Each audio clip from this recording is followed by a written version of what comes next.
The slight limp was barely noticeable now. 2 years of civilian life had taught Brooke Sullivan how to walk through hallways without announcing herself, how to move through a room like water finding the path of least resistance. Her left foot, the one that caught an IED fragment outside Sanjin Valley, Helmand Province, still ached on the night shifts, but she'd learned to compensate, to distribute her weight in ways that kept her invisible. The medication cart squeaked beneath her hands as she pushed it through Seattle General's fluorescent-lit corridors in Portland, her eyes tracking exits, patients, staff positions without conscious thought. Muscle memory. The kind that didn't fade. She didn't see it that way anymore, but other people did. The way her hand sometimes tremored when she reached for 4 bags at 3 in the morning. The way she positioned herself with her back to the wall during codes. The reflexive touch she gave the single dog tag on its broken chain beneath her scrubs whenever the heart monitor flatlined. To the staff at Seattle General, Brooke was just another nurse. Competent. Quiet. Unremarkable. She preferred it that way. The ER smelled like antiseptic and burned coffee this morning, the kind that had been sitting in the pot since the day shift ended 8 hours ago. Cold stainless steel gurneys lined the beige walls, their railings catching the fluorescent light. The heart monitors created a layered beeping, a constant white noise she'd learned to tune out unless a pattern changed. She knew this building like she'd known the layout of forward operating base Shank. Every entrance, every supply closet, every route to the roof. When you'd spent 12 years reading terrain, civilian hospitals offered very little that could surprise you. Dr. Robert Ashford stood at the medication room counter during morning handoff, his tailored white coat pristine and expensive-looking, his silver watch catching the light at his wrist. He watched her with the kind of interest that made her shoulders tense. Not the good kind of interest. The calculating kind. The kind that came from a man who'd grown accustomed to being the smartest person in every room and was still adjusting to the fact that some people didn't advertise their credentials. Sulan, he said, not bothering with her first name. Nobody did anymore. You're on the trauma rotation this morning. Try not to get in anyone's way. Understood, doctor, she said, keeping her voice level. Deferential. The kind of tone that made people underestimate you. She didn't see him make the first calculation. Didn't know that his eyes had narrowed at her response, filing away that she asked no questions, confirmed no assignments, simply accepted. The kind of woman who accepted orders without pushing back was either incompetent or hiding something. Ashford preferred to know which. The paramedics' radio came crackling through at 0847, voices controlled and professional. Seattle General, this is Medic 7 with incoming transfer. 68-year-old male, severe cardiac event, began during Veterans Conference at the Portland Hilton downtown. Currently in NSR following defibrillation. 2 4s established, running normal saline wide open. ETA 12 minutes. Brooke's hand stilled on the medication cart. Just for 3 seconds. Long enough for her breath to shift, for her body to recognize the alert pattern even before her mind caught up. Then she took one measured breath, the kind she'd been trained to take in Helmand Province when incoming fire started, and returned to organizing the 4 bags with steady, deliberate movements. The paramedic's description had been professional and clinical. They didn't mention the patient's name. They hadn't needed to. She'd know that voice if she heard it in her sleep. General Marcus Hale.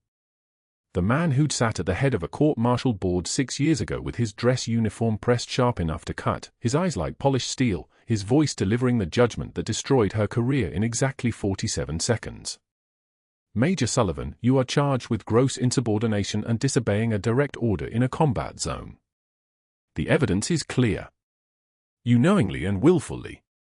She pulled her focus back to the present. Back to Seattle General.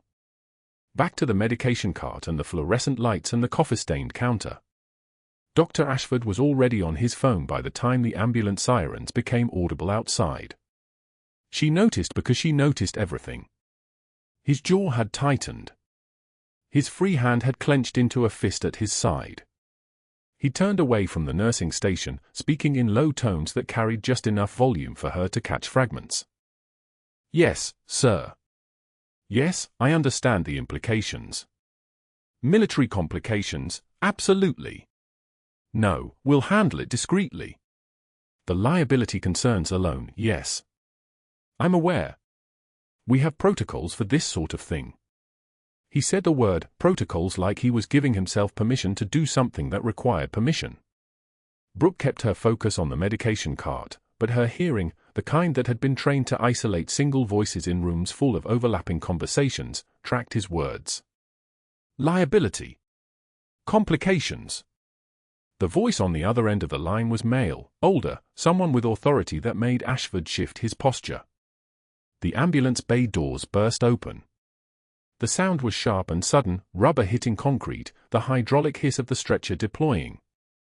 Boots on tile.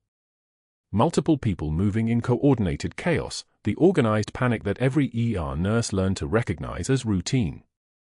Controlled. Professional. Nothing special. Except Brooke could see him from where she stood, just barely, through the window of the medication room. The general was conscious, his face pale but his eyes still sharp, his chest rising and falling with the oxygen mask secured around his face. He looked smaller than she remembered.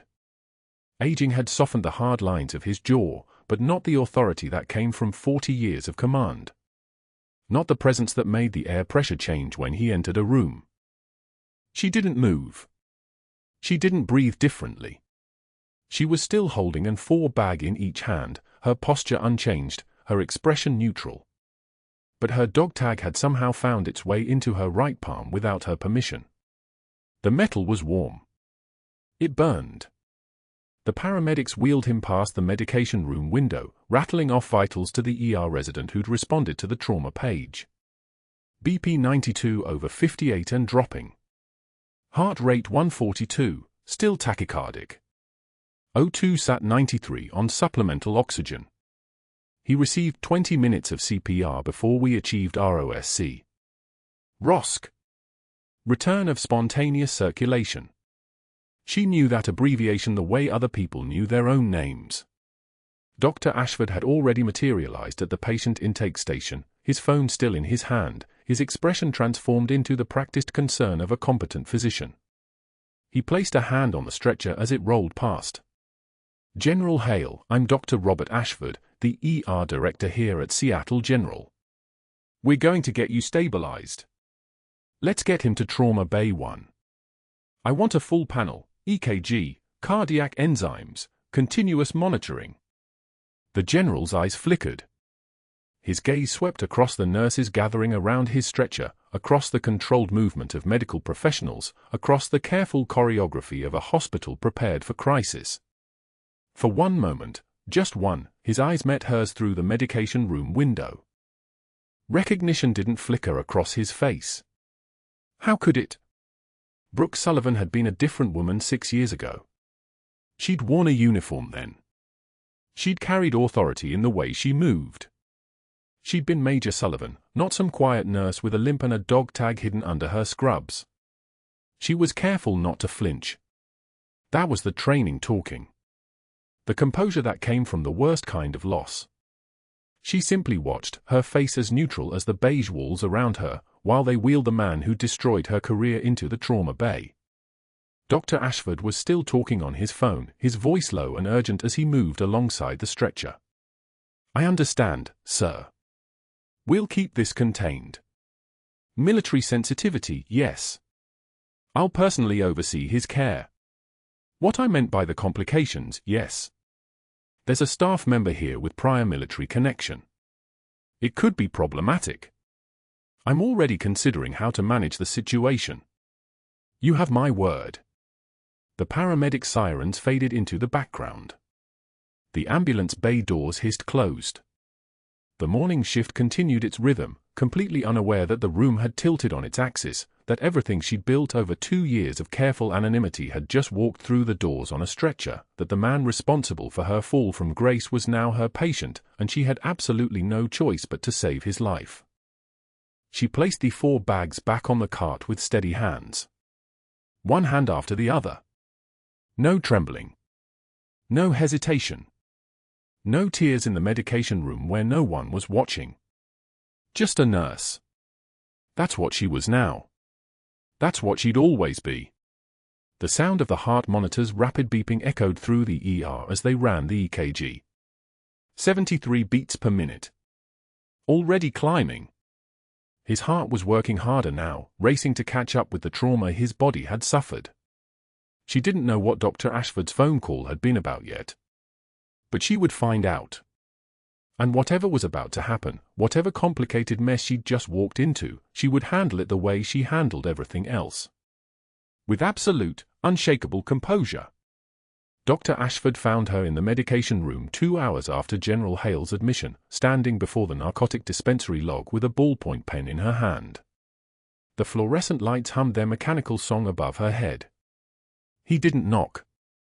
He simply appeared in the doorway, blocking the exit with his shoulder, stepping close enough that she could smell the cologne layered over the antiseptic.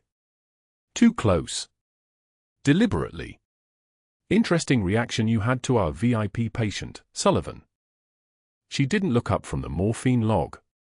Her handwriting was precise, each number formed with military exactitude. One measured breath. Know him from somewhere. Brooke set the pen down. She turned to face him, and when she did, her eyes met his without flinching. The silence stretched like a held note. She said nothing.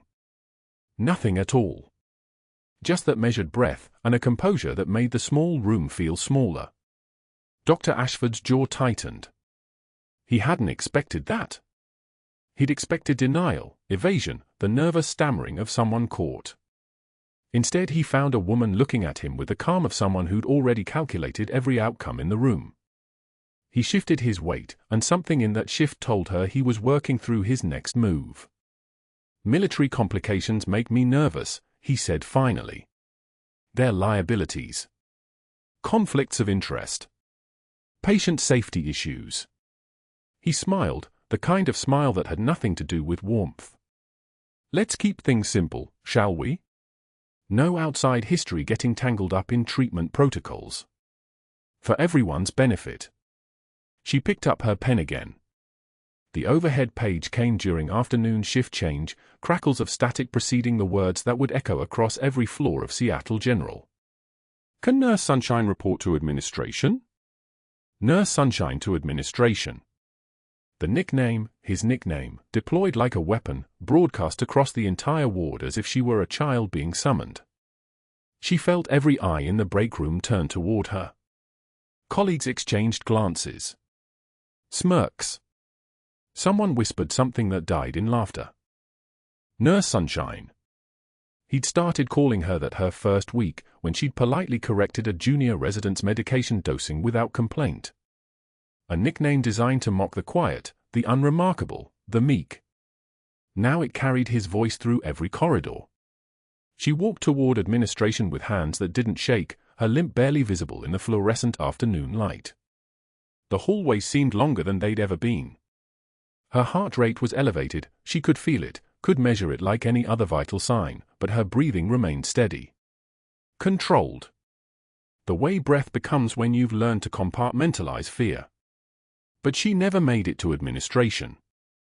The supply closet door opened as she passed, and a hand reached out, pulling her inside before anyone could see. Ashford. Already waiting. He was smiling again. The space was barely large enough for 2 people standing. Metal shelves lined with sterile supplies surrounded them. Oxygen tubing coiled like snakes. The door closed behind her. He positioned himself between her and the exit. You're emotionally compromised around military cases, he said, and his voice had dropped lower now, the public performance gone. This was the real conversation. I can see it in your face. The hesitation. The way you look at uniforms. He leaned against the shelves, arms crossed. I'm thinking you need a change of scenery, Sunshine. For patient safety. Your safety, really. Before you do something you regret. She took one measured breath. The air in the closet tasted like plastic and chemical cleaners. I'm the most qualified trauma nurse on this floor, Dr. Ashford. Her voice was quiet. Steady. But the words themselves were a fact stated, not a plea. The difference mattered. He heard it. His smile thinned. "Qualifications," he said, stepping closer, "are what I say they are." He was close enough now that she could see the small broken capillaries around his nose, the signs of someone who drank more than publicly acknowledged. His breath smelled like coffee and something darker. She didn't step back. She stood perfectly still, the way soldiers stand when they're already calculating distances and options. One tear escaped. Just one. Not from fear. From something colder. The recognition that she'd just watched a man reveal exactly how far he would go, and that the distance was further than she'd anticipated. She wiped it without breaking eye contact. The tear traced her cheek and disappeared. "I understand, Dr. Ashford," she said, and her voice remained level, untouched. She didn't say anything else.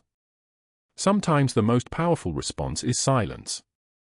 He watched her for a moment, reading the absence of reaction, then stepped aside. She left the supply closet with the same composure she'd entered it with, though the dog tag beneath her scrub suddenly felt heavier against her sternum, like a weight settling. The parking lot demotion came at 7 p.m. shift change, when the night staff was arriving and the day shift was leaving. Witnesses everywhere. Ashford positioned himself between her and her car, arms crossed, blocking her path with the casual authority of someone who'd learned that the best humiliations happen in front of an audience. The night shift nurses slowed their pace, pretending they weren't listening. They listened anyway. "Sullivan, effective tomorrow you're reassigned to overnight janitorial wing rotations," he announced, loud enough that half a dozen people could hear. "We need someone reliable on the quiet floors. Someone with stable emotional management."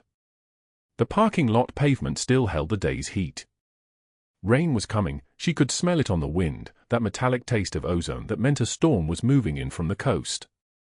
The sky above Portland was turning the color of an old bruise. "You're being wasted in critical care anyway, sunshine. This suits you better. Quiet work. Undemanding." He smiled at his own cleverness. "Much better fit for your temperament." She felt something shift in her chest. Not anger. Something older. Something that had been sleeping since Helmand Province and was beginning, very slowly, to wake. One tear escaped. She let it fall for exactly 1 second, then wiped it with the back of her hand. She maintained eye contact the entire time.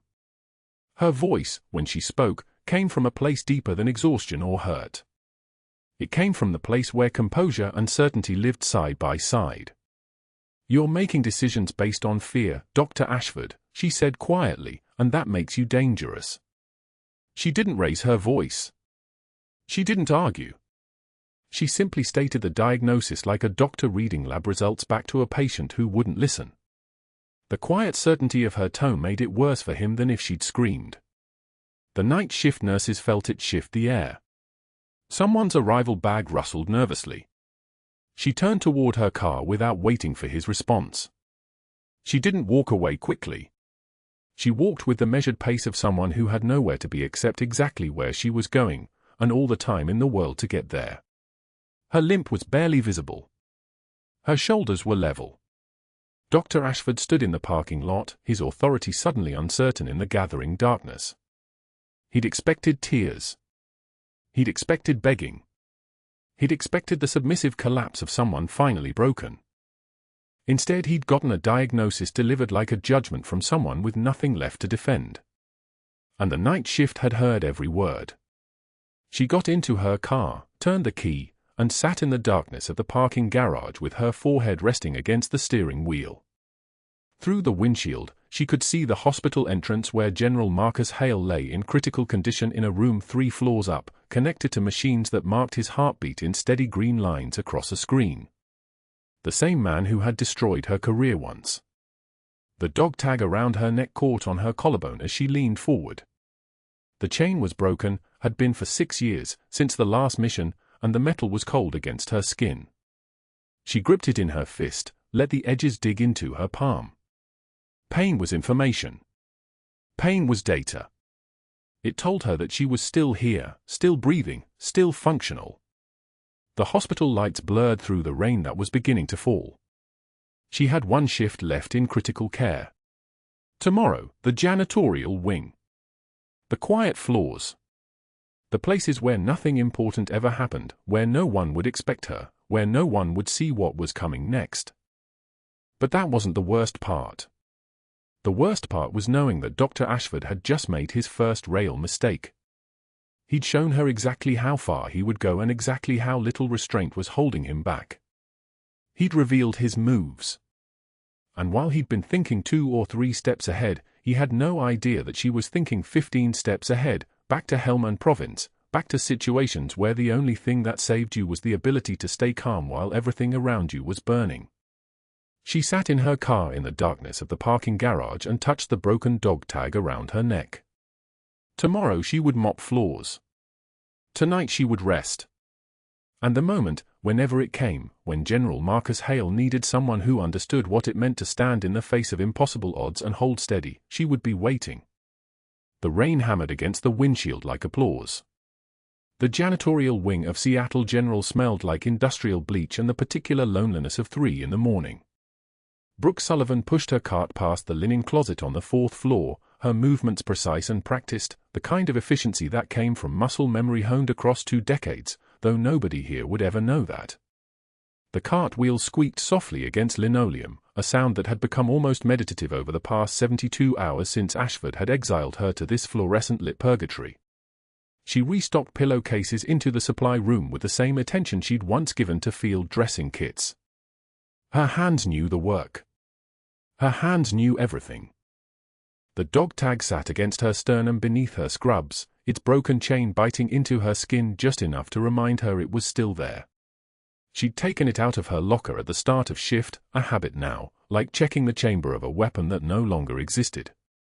The last mission. Sanjin Valley, Helmand Province, 2019. The day she'd made a choice that cost her everything and saved 214 lives, though nobody in this hospital would ever know that either. She reached up and pressed her palm against it through the fabric of her scrubs, feeling the metal warm against her chest. Talisman. Anchor. Proof that Major Brooke Sullivan had been real once, even if she was supposed to be invisible now. The equipment room on the 3rd floor was rarely used, a graveyard for outdated machines and expired supplies.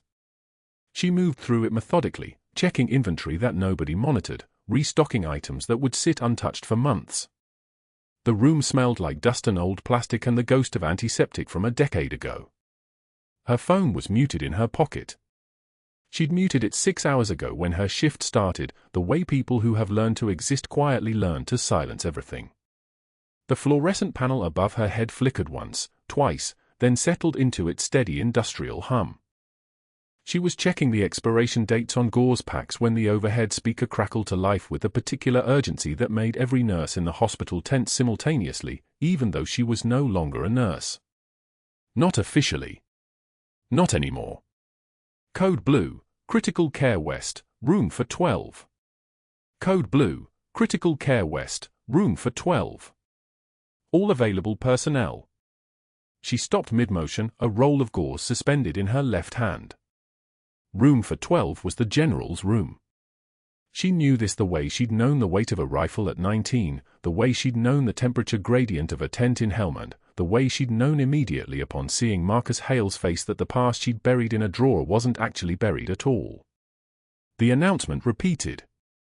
Code Blue, Critical Care West, Room for 12. Brooke set the gauze down with deliberate care. She moved toward the door, not quickly, not yet. But her breathing had changed.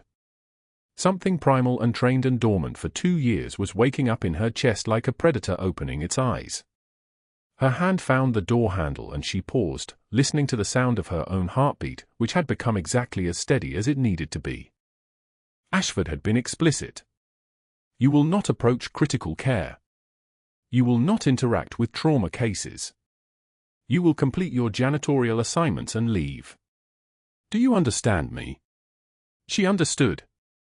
She also understood that a tension pneumothorax was a ticking clock measured in minutes, that a code blue in the ICU meant the on-call resident was probably panicking, that Chen, who was good but not great, would reach for the chest tube first and ask questions about airway management after. She understood that a person couldn't breathe out of a collapsed lung, that you didn't have time for protocol, that sometimes the only way to follow the rules was to break them first. Brooke started walking. The elevator was 4 floors away. The stairs were closer. She took the stairs, moving with the kind of efficiency that belonged to someone who'd navigated combat zones in complete darkness, who'd learned to move through hostile territory without making sound, who understood that hesitation was a luxury and speed was a survival skill. 1 floor.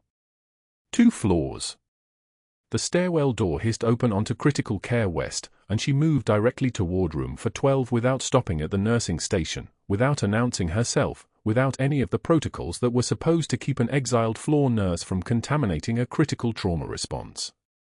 The room was controlled chaos. That was the phrase they used. Controlled chaos. As if chaos could be contained by intention alone. A resident, Chen, she recognized his silhouette, was fumbling with equipment near the head of the bed. The general lay motionless, his chest barely moving, his skin taking on that particular shade of blue-gray that meant his oxygen was dropping fast. The monitor showed a rhythm that was struggling to exist, a heart working without enough oxygen to justify the effort, blood pressure dropping in increments that looked like a countdown timer. 90 seconds. Maybe less. I need a 14-gauge angiocath for needle decompression, Brooke said. Her voice came out level, authoritative, belonging to someone who knew exactly what she was saying and why. Midclavicular line, second intercostal space. We don't have time for a chest tube first. Chen's head snapped up. You're not authorized for procedures. You're a floor nurse. You need to step back. In 90 seconds his brain dead, Brooke said. She didn't raise her voice.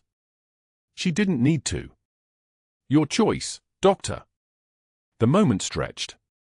His eyes searched hers, looking for certainty, finding something that looked like absolute conviction because it was absolute conviction. A woman who'd held a pediatric airway open with her bare fingers in a collapsing compound knew exactly what certainty looked like. Chen stepped aside. Brooke moved to the general's side with the kind of grace that belonged to someone whose hands had held lives together in places where mistakes meant body bags. She palpated his chest, finding the anatomy by feel and memory, the bone landmarks that didn't change whether you were in Helmand or Portland, the spaces between ribs that were the same on every human body, the geometry of a thorax that was exactly where it should be. Second intercostal space. Midclavicular line. The landmark she could have found in complete darkness, in blood, in rain, in the kind of silence that comes after an IED detonates. She angled the needle with the precision of someone trained in field medicine where the conditions were never ideal and the stakes were always absolute. In. Through the intercostal muscle. The sudden release of pressure as air escaped, that particular sound of a pneumothorax deflating, the hiss of trapped air rushing out like a release valve on something that had been pressurized beyond survival. The general gasped. His back arched slightly. His oxygen saturation climbed. 72. 78. 84. His rhythm found something resembling stability, something resembling intention, something resembling willingness to continue existing. Stay with me, General, she said quietly, and her hand stayed steady as an instrument. You're stateside. You're safe. His eyes fluttered open, unfocused, confused, searching for meaning in a room that was all white light and machinery and the overwhelming presence of organized emergency. For one terrible moment, his eyes locked on her face. Recognition flickered across his features like lightning, quick, bright, undeniable. He knew her.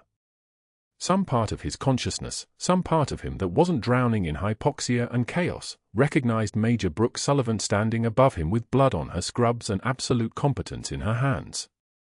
She turned away before anything else could be communicated. She focused on the monitor instead, watching Chen insert the chest tube she'd bought him time for, watching the lung re-expand on the X-ray that came through seconds later, watching a man return to the living side of the equation through sheer force of medical precision and refusal to accept a different outcome. Then the adrenaline drained from her system like someone had opened a valve. Her hand started shaking. She looked down at them, blood spattered across her palms, her wrists, the edge of her scrub sleeve, the MRE wrapper still clutched in her left hand, the makeshift chest seal she'd grabbed from her locker where she kept emergency rations because old habits didn't die, they just went dormant. She realized she was kneeling. She didn't remember deciding to kneel, but her knees were on the tile, her breathing coming in measured counts, her body processing the chemical cascade of adrenaline burn-off. She stood. The room steadied. Her breathing reset to something resembling normal. Dr. Ashford was in the doorway. She saw his face process her competence in that critical moment, saw him calculate the implications of a janitorial floor nurse performing advanced trauma intervention, saw him recognize that she'd just saved a general's life and that this fact created complications his administrative infrastructure wasn't prepared for. He was already stepping into the hallway, his phone already in his hand, his voice already urgent. "Yes, I need security to pull badge records for the past 6 months. And get me ours emergency line. Now. This is non-negotiable." She could hear him through the open door. She didn't have to listen to know what he was doing, filing complaints, making calls, weaponizing his authority with the precision of someone who understood institutional power as a language. She watched him pace in the corridor outside the room, his free hand gesturing with increasing agitation, his voice taking on the particular edge that came when a plan was unraveling and desperation was starting to show through the cracks. The dog tag against her chest felt heavier than it should have weighed. The general's monitors screamed before the overhead page even finished, "Code Blue, ICU Bed 4. Brooke heard it from the janitorial closet on the 3rd floor, her mop suspended mid-stroke, and something older than her civilian life took over. Her hands moved on their own, dropping the mop handle, moving toward the stairwell instead of away from it. The logical choice would have been to stay. Ashford's orders were explicit. Janitorial rotations meant janitorial rotations. But the sound of those monitors had the particular pitch of a pneumothorax collapse, that specific mechanical wheeze that meant a lung was folding in on itself like a deflating balloon, and muscle memory didn't care about job reassignments or exile rotations or the vindictive cardiologist who'd stripped her authority 6 hours ago. She took the stairs 3 at a time, her scrub still damp from the floor she'd been cleaning, and burst into ICU 4 to find Dr. Chen fumbling with a chest tube setup, his hands moving without purpose. The general's O2 sat dropping in real time, 89, 84, 78. The room was a study in controlled panic. One nurse was still hooking up the second monitor. Another was drawing labs nobody had ordered. Nobody was decompressing the tension that was collapsing his right lung with the weight of physics itself. Brooke's voice came out in a register Dr. Chen had never heard before, 14-gauge needle. Now. Not a request. A command delivered like a tank idling in a garage, all power and certainty held in restraint. She was already moving to the supply cart, already locating the equipment, already finding the MRE wrapper she kept in her locker for exactly this kind of graveyard shift moment when protocols failed and soldiers died in the dark. She'd kept that olive drab emergency chest seal in her scrub pocket for 2 years. Just in case. Just in case someone needed her to be Major Sullivan instead of Nurse Sunshine. "That's not protocol," Dr. Chen said, but he was already handing her the needle, already understanding that the woman giving orders had information his panic couldn't access. "The attending is not here. Step back." Brooke was locating the second intercostal space with her fingertips, finding the midclavicular line with the precision of someone who'd done this in dust storms and darkness and once in a burning Humvee with an artillery round cooking off nearby. She didn't sterilize the site properly, that was a luxury for operating rooms and planned procedures. The general's oxygen saturation was 68 now, and every second mattered like a ticking clock in her chest. 12 milliliter syringe. Needle attached. The hiss of air released was the sound of pressure escaping, the sound of a life moving away from the edge of a canyon and back toward solid ground. The general gasped. His chest expanded. O2 sat climbed, 72, 80, 87, 91. The MRE wrapper became a makeshift chest seal, taped with surgical precision to cover the needle site, creating a one-way valve so the air in his pleural space couldn't build back up. The monitor traced a rhythm that looked almost human again. Brooke's hands were shaking now, but not from fear. The trembling was restraint, the kind of controlled violence that comes from holding back 12 years of muscle memory and training and the specific weight of military discipline that doesn't forget how to save a life just because you traded your rank insignia for a hospital badge. She collapsed to her knees beside the bed only after the general's rhythm stabilized into something like sinus rhythm, something like a man who might survive the next 8 hours. Her hands went flat against the polished floor to steady herself. "What was that?" the nurse whispered. Brooke didn't answer. She was already standing, already leaving before anyone could ask the questions that would lead to catastrophic answers. The ICU doors hissed open as she moved toward them, and Dr. Ashford was moving toward her from the opposite direction, his face shifting from alarm to recognition to something far more dangerous, understanding. He saw the blood on her scrubs, the general's blood, dark arterial red, and the way she carried herself like someone who'd just performed a procedure that wasn't in any textbook written for civilian nurses. His eyes tracked to her hands, steady now, clinical. He didn't say anything in the hallway. He just turned on his heel and walked back toward his office, and Brooke understood with perfect clarity that the conversation they were about to have was going to be the end of something. Again. The HR office on the 4th floor had the antiseptic smell of institutional decisions and consequence. Patricia Chen from Human Resources was already seated at the table, uncomfortable in the way people get when they've been given information they don't want to believe. Dr. Ashford was there with a folder, and the folder was thick. Photocopies of her initial nurse application. An email chain to the hospital board with the subject line, liability exposure, background disclosure. A formal complaint typed with the precision of a man who'd known exactly what he was doing when he filed it. "Brooke, thank you for coming in." Patricia's voice had the rehearsed sympathy of HR training. "Dr. Ashford has brought some concerns to our attention regarding your conduct tonight and your background disclosure on your initial employment forms." The folder slid across the laminate table. Brooke didn't touch it. "Unauthorized procedures," Dr. Ashford said, standing by the window with his hands clasped. He wasn't angry. Anger would have been easier to read, easier to predict. He was clinical. A patient code you had no authorization to respond to. The patient reassignment to janitorial duties made it clear that critical care was off limits.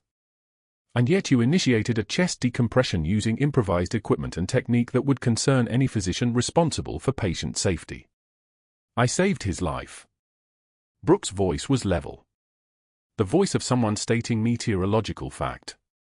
"You violated protocol," Ashford said. "You were assigned to janitorial work. You abandoned your post. You performed invasive procedures well outside your scope of practice as a registered nurse." He withdrew a document from his folder, and it moved across the table with the weight of institutional power behind it. "I've also submitted a background check request citing the concealed military background that appears on none of your paperwork, Major Sullivan. That's the title you used with General Hale during the code." "I heard you say it." The room went quiet. The kind of quiet where fluorescent lights sound like an orchestra of humming insects. "I restructured staffing protocols this evening, effective immediately," Ashford continued. "Your access to trauma cases is suspended pending investigation. And the hospital board has agreed to a transfer that protects your record while protecting their liability." He slid the second document across. "St. Mary's Clinic in Yakima. 3 hours north. You'll work rural family medicine. It's quite generous, really, given the circumstances." Patricia nodded, uncomfortable. "We have to take these allegations seriously, Brooke. Any hospital administration would." "You saw something in my reaction when the general arrived," Brooke said, looking directly at Ashford. Her composure was a wall made of military discipline and the specific gravity of someone who'd already lost everything once. A recognition. A connection. And instead of asking what it was, you decided that understanding would threaten you. That's not about patient safety. That's about fear. Ashford's smile didn't waver. "Sign the transfer or resign. Your choice. You have until end of shift." She signed. Her hands shook for the first time, not from emotion but from the specific exhaustion of a body that had just performed trauma surgery while running on adrenaline and the fumes of 2 years accumulated humiliation. The pen felt like it weighed 1,000 pounds as she wrote her name on a document that was, functionally, the second destruction of her career. The court-martial had been military. This one was civilian. Same result. The parking garage at dawn was empty except for the sound of rain on asphalt, a percussion section that echoed off concrete. Brooke sat in her car with the engine dead, her forehead pressed against the steering wheel, unable to move or cry or even breathe properly. Her right hand was clenched around the dog tag she always wore, the single silver dog tag on a broken chain that represented the last mission she'd completed before the IED, before the discharge, before she'd become Nurse Sunshine for a hospital that would never know what it was looking at. The dog tag cut into her palm as she gripped it. Her knuckles went white from pressure. The general had destroyed her career once in a room in Helmand Province 6 years ago, his voice formal and official and carrying the weight of military law. That court-martial had been later overturned. She could feel that information moving through the dark like something she'd always known but never been allowed to speak. But the damage had been real. The discharge had been real. The exile to civilian nursing had been the only path left. And now Dr. Ashford had finished what the IED and the court-martial and Helmand Province had started. She was out. Again. 3 hours from this city, from the general, from the only place she'd managed to rebuild anything resembling a life. The dog tag was cutting deeper into her skin now, and she realized she couldn't feel the pain anymore because it had moved past pain into something numb and architectural, a weight she carried inside. She had nothing left to fight with. The retirement accounts were gone. The recommendation letters would be poisoned by the transfer. Her military record was sealed and classified. She was just a former nurse moving to a rural clinic, carrying the weight of secrets and failure and a dog tag that nobody would ever understand. The rain kept hammering the windshield like something trying to break through, and Brooke didn't wipe it away. But that wasn't the sound that made her look up. The helicopter rotor wash hit the parking garage like a physical force, rattling windows and sending a shock wave through the structure that shook her car. Not in a distant way. Not 3 blocks away. On the roof. A Black Hawk, military rotors, and the kind of arrival that didn't happen in Portland for routine reasons. Brooke's hands instinctively gripped tighter, and the dog tag cut deeper, and she finally understood that she'd been waiting for this without knowing it, the sound of rescue or reckoning, the only 2 possible endings left. She sat in the dark and listened to the rotors spinning overhead like the sound of judgment, and wondered which one it would be. The rotor wash shook the windows at 05 for 7 hours. 2 Special Forces officers in dress blues descended the stairwell from the hospital roof, their boots striking tile in perfect synchronization, their presence moving through the ER like a pressure system changing. The night shift froze. Nurses looked up from monitors. The older officer, a colonel with a Silver Star ribbon, approached the central desk and his voice carried the kind of authority that didn't need to be raised. "We're looking for Major Brooke Sullivan. By name and rank." The words landed like defibrillator paddles. Patricia from HR was suddenly very aware of the coffee growing cold in her hands. The night nurse at the desk glanced toward the janitorial supply closet where Brooke was restocking Sharp's containers, her movements invisible to everyone, her exile complete until it wasn't.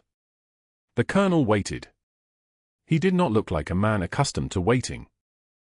Brooke stepped out with a Sharp's container in her hands, yellow and marked with biohazard tape, and the moment her eyes met the colonel's she understood that the rotor wash overhead had not been rescue or reckoning. It had been notification. The colonel's expression didn't change, but his jaw tightened almost imperceptibly. "Major Sullivan. I'm Colonel James Holloway, 75th Ranger Regiment. General Marcus Hale regained consciousness at 0430 this morning. He's been asking for you specifically." The words came precise and clipped, each one carrying weight. Brooke's hand steadied. She set down the Sharp's container. "The general is awake." Not a question. A fact being confirmed. The second officer, younger, a captain with a ranger tab, stepped forward with a sealed envelope. "He asked us to retrieve you before his family arrived." He has something you need to see. Within the hour, a Navy captain entered the ICU waiting room, the general's son, carrying his father's jawline and his father's bearing, moving with the particular grace of someone trained to make split-second decisions under fire. He found Brooke sitting alone, still wearing her janitorial scrubs, the dog tag hidden beneath the fabric. He didn't hesitate. He clasped her hand the way soldiers do, firm and direct, and his eyes carried the kind of gratitude that takes years to develop. "Major, my father is awake and asking for you." The formality of using her rank straightened something in her spine that had been bent for 2 years. "He's been waiting for this conversation a very long time." The captain led her to the general's room, where the man who had once court-martialed her for disobeying orders to save civilians lay propped on pillows, his color returned, his breathing clear, his eyes tracking the door as she entered. General Hale's voice was rough from the ventilator but steady. "Major Sullivan. Thank you for saving my life." Brooke stood at the foot of the bed, and something in her wanted to refuse the gratitude, to point out the cost of saving him, but discipline intervened. She waited. The general gestured to a tablet on the bed table. "Read this. My written statement. Before anyone else reads it. Before lawyers get involved." The statement was dated that morning, 04:15 hours. Brooke's hands were steady as she read. The general's words described that day in Helmand Province with precision, naming the village in Sanjan Valley, naming the family she'd refused to leave, naming her decision to disobey his order to evacuate because the medical situation was catastrophic and her conscience was categorical. The general's statement read, "Major Sullivan's actions that day saved not just my life but an entire village. 23 families now have clean water, a functioning clinic, and a future because she stood her ground when I was wrong. The court-martial was ordered under incomplete information. 6 months ago, I discovered that Colonel Marcus Webb, the officer who pressed the charges, falsified his report. The court-martial against Major Sullivan was posthumously overturned when he was killed in action in 2019. His family had reasons to want her blamed. Reasons I didn't know at the time. I am requesting that the record be corrected immediately. Major Sullivan was never the problem. I was." Brooke read the words twice. She didn't cry. The trembling wasn't fear. It was something else entirely, the weight of vindication, settling onto her shoulders like armor being refitted. The hospital administrator arrived next, then the federal investigator, then a roomful of Seattle generals hierarchy, and that was when Colonel Holloway called the assembled staff into the general's room. A SEAL team leader stood beside him, Master Chief Gregory Gator Mercer, the kind of man who looked like he'd been carved from granite and then given a sense of humor that made it dangerous. He held a folder stamped with official seals. His voice was steady and clear and loud enough for everyone to hear. Major Sullivan's record includes the Bronze Star with Valor for tactical leadership under fire. He paused. The silence was absolute. A pause for weight. The Purple Heart for wounds sustained in combat. Another pause. Another breath. The Combat Medical Badge for emergency medical treatment in hostile territory. The folder opened.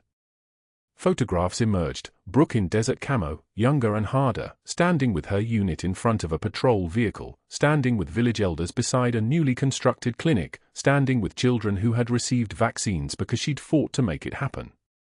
Dr. Ashford stood at the periphery of the room, his confident posture collapsing inward like a structure losing load-bearing walls. His face went white. Not the white of shock. The white of recognition that every move he'd made, every manipulation, every careful strategic maneuver, had been playing against an opponent he'd fundamentally misunderstood. The federal investigator from the Department of Defense Inspector General introduced herself as Agent Sarah Morrison, and her presence changed the temperature in the room.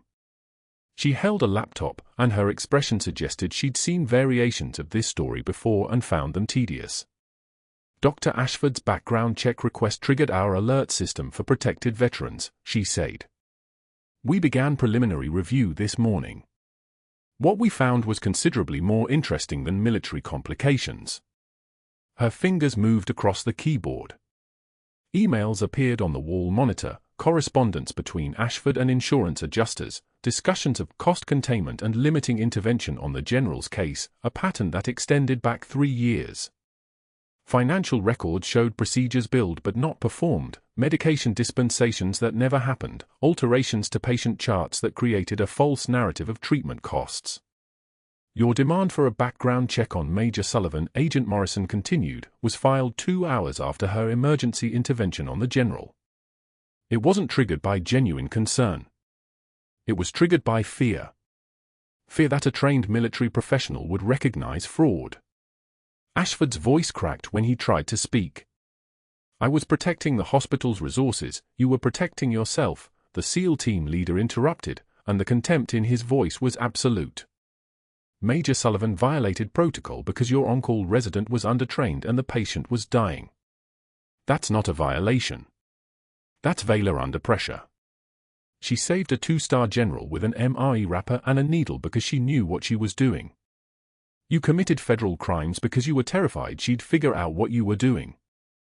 Patricia from HR pulled files from her portfolio with the exhausted expression of someone delivering bad news that was also entirely expected. "The medication room logs don't match your dispensation records, Dr. Ashford. There are significant discrepancies spanning 36 months. We've retained outside auditors. The numbers are substantial." The hospital CEO, a man named Richardson who'd been trying to understand the situation without speaking, finally found his voice. "How much?" Morrison answered without looking up from her laptop. $417,000 in fraudulent billing and medication theft. Another $223,000 in insurance fraud related to unnecessary procedures. Ashford's hands were shaking now. He pointed at Brooke, and his voice came out thin and desperate. "She violated protocol. She performed procedures she wasn't authorized to perform." The SEAL team leader laughed, a sound without humor, like a weapon being cocked. "She violated protocol to keep your patient alive while you were committing federal crimes. That makes her a hero. That makes you a criminal." Security arrived with Seattle police, their presence filling the doorway with the particular solidity of authority that couldn't be negotiated with. Agent Morrison stood and opened a folder with the kind of finality that suggested she'd done this many times before. "Dr. Richard Ashford, you're being detained pending federal investigation into healthcare fraud, insurance fraud, falsification of medical records, and theft of controlled substances. You have the right to remain silent." The handcuffs clicked. Ashford stared at Brooke. A security led him past her, and she saw the moment he understood that the investigation he'd weaponized against her had turned its lens on him instead, that the background check he'd demanded had exposed his crimes, that every strategic move he'd made had been calculated by someone with more experience in survival than he could imagine. She took one measured breath. She wiped one tear from her cheek. And she said nothing at all. Quiet dignity. The most devastating response available. He was still looking at her as they led him down the corridor, his confident posture disintegrating with each step, his strategic composure shattered like the windows had been during the helicopter landing. The doctor who'd tried to erase her had erased himself instead. 2 years later, Brooke drove through a strip mall in Portland on her way to work at Seattle General, now wearing the title of Director of Emergency Medicine on her hospital badge. Her compensation increased, her authority absolute, her status secured by federal protection and Captain Hale's position on the hospital board. She glimpsed movement through a window and slowed. Dr. Ashford sat at a folding table between a nail salon and a tax preparation office, his medical license permanently revoked, his federal conviction resulting in mandatory restitution and probation but no jail time due to cooperation with investigators. He was selling supplemental insurance policies to people who walked past, his smile brittle and practiced and entirely without warmth. He looked up as her car passed, recognition crossing his face, shame following it like a shadow. She didn't slow down. She didn't acknowledge him. She simply drove on, and that absence of reaction was more powerful than any confrontation could have been. At Seattle General, the staff greeted her with respect that had teeth. "Morning, Director. Good to see you, Major." The quiet nurse who had absorbed insults and humiliation for 2 years was now the person who ran the department she'd once scrubbed floors in. General Hale sent monthly updates describing the village in Sanjan Valley, now thriving under a non-governmental organization's development program, electricity and clean water, a functioning school, 23 families who remembered the American major who had stayed when it would have been easier to leave. Captain Hale had joined Seattle General's board, ensuring that military veterans received protected employment status and legal support against workplace discrimination. The Black Hawk still landed on the roof sometimes for medevac cases, and Brooke personally oversaw the most critical patients, her voice on the radio the last thing dying soldiers heard before consciousness faded. In her office, she kept the MRE wrapper in a frame labeled Improvised Chest Seal, 0300 hours, proof that field medicine saves lives anywhere, and during new employee orientation she told her story without shame. The IED. The court-martial. The years hiding in plain sight. The night she saved the man who had destroyed her. The vindication that came from simply doing her job with competence and dignity, knowing that the truth would eventually move slow but steady, like sunrise over a forward operating base. A young nurse asked how she survived the humiliation. Brooke touched the dog tag, now hanging openly on a new chain, visible above her scrubs. She took one measured breath. The quietest person in the room might be holding it all together. They're waiting for you to break so they don't have to face what breaks them. Don't give them that satisfaction. Through her office window, she watched the ER where she'd once pushed medication carts invisibly, where Dr. Ashford had paged her as Nurse Sunshine over the intercom with contempt in his voice, where a general had coded at 0300 hours and a major had remembered exactly who she was. Home. Finally, completely, irreversibly home. Like and subscribe if you appreciate hardworking people who don't get the credit they deserve. Comment and tell us what you did for a living, or what you do now. Let's get into it.